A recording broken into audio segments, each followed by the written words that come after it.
შეზღუდული შესაძლებლობის მქონე პირთა სიმღერის, ცეკვისა და ხელოვნების ინტეგრირებული კონკურს-ფესტივალი ივერია ბრილიანტი 27 ივლისს დასრულდა. ღონისძიებას თბილისის სახელმწიფო უნივერსიტეტმა უმასპინძლა. ფესტივალი უწმინდესისა და უნეტარესის, სრულიად საქართველოს კათოლიკოს-პატრიარქის, მცხეთა-თბილისის მთავარეპისკოპოსის და ბიჭვინთისა და ცხუმ-აფხაზეთის მიტროპოლიტის ილია მეორის ლოცვა-კურთხევით ჩატარდა.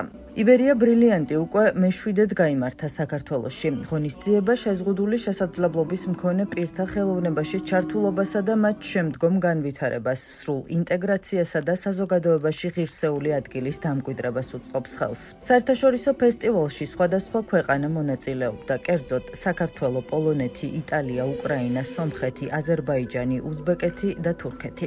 გამოავლინეს გამარჯვებულები, ღონისძიებაში 8 ქვეყნის 28 წარმომადგენელი მონაწილეობდა. გრან-პრის მფლობელი გახდა საქართველო, პირველი ადგილი ერგო პოლონეთსა და უკრაინას. ფესტივალის ქართველ და უცხოელ გამარჯვებულებს სხვადასხვა საჩუქარი გადასცეს. საგზური საქართველოში 2026 წლის ზამთრის კურორტზე, იტალიაში ერთკვირიანი მოგზაურობა და 2026 წლის 20-30 აპრილს იტალიაში ივერია ბრილიანტის ფესტივალში მონაწილეობის მიღება, პოლონეთის ფესტივალის საგზური. ეს არასრული ჩამონათვალია იმ საჩუქრებისა, რომელიც წლევანდელ გამარჯვებულებს გადასცეს. ღონისძიების ფარგლებში დაჯილდოვდნენ ფესტივალის მხარდამჭერებიც. პროექტის დასაწყისი არის სრულად საქართველოს კათოლიკოს-პატრიარქის მისი უწმინდესობისა და უნეტარესობის ილია მეორის ლოცვა-კურთხევით და პატრონაჟით.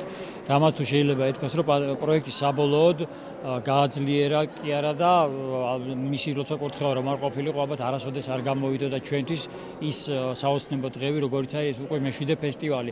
მადლობა ამისთვის ყველას და რა თქმა უნდა მის უწმინდესობას. პროექტის მნიშვნელობა არის ის, რომ შიშემო პირები უნდა იყვნენ საზოგადოებაში ისევე ჩართული და ასოცირებული და ისევე ინტეგრირებული, როგორც სხვა დანარჩენი ადამიანი.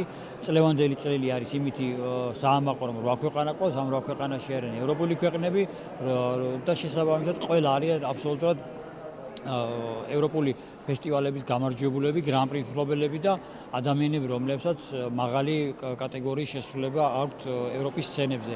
ზუსტად აი ამ მაღალ კატეგორიაში მოგიხდა ის, რომ საქართველომ დაიკავა გრან-პრი, ხოლო პირველი ადგილი მიაქვს პოლონეთს და უკრაინას. ამ წელს წარმოდგენილია 8 ქვეყანა. კონკურსი ძალიან რთულია, იქიდან გამომდინარე, რომ ძლიერი კონკურსანტები არიან და მართალი გითხრათ, ჯიურის გვიჭირს შეფასება, თუმცა ყველა კონკურს თავისი წესები აქვს, გამარჯვებული ერთია და მე რა თქმა უნდა, ყველას ვუსურვებ წარმატებებს და გამარჯვებულს ვულოცავ.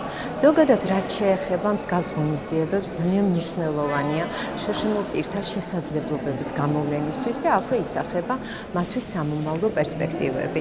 როგორც ჯიურის წევრს, ჩემთვის განსაკუთრებით საინტერესოა დუეტებში შესრულება.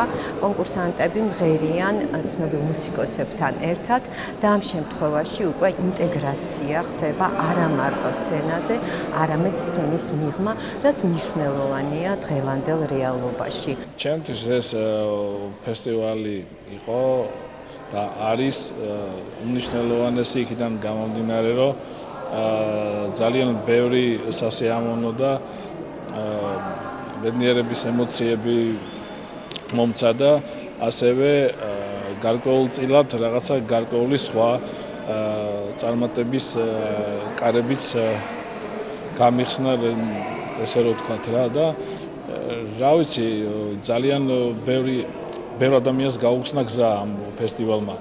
აქედან გამომდინარე, ვფიქრობ, რომ რაც ხშირად ჩატარდება ესეთი ტიპის ფესტივალები, მით უკეთესი. მე შევასრულე გედევან კევლიშვილთან ერთად დუეტი. ის ადამიანი არის ძალიან კარგი, მასში არის ის, რაც სხვა ადამიანებში არ არის. მე ვამაყობ, რომ ამ ადამიანთან ერთად შევასრულე დუეტი.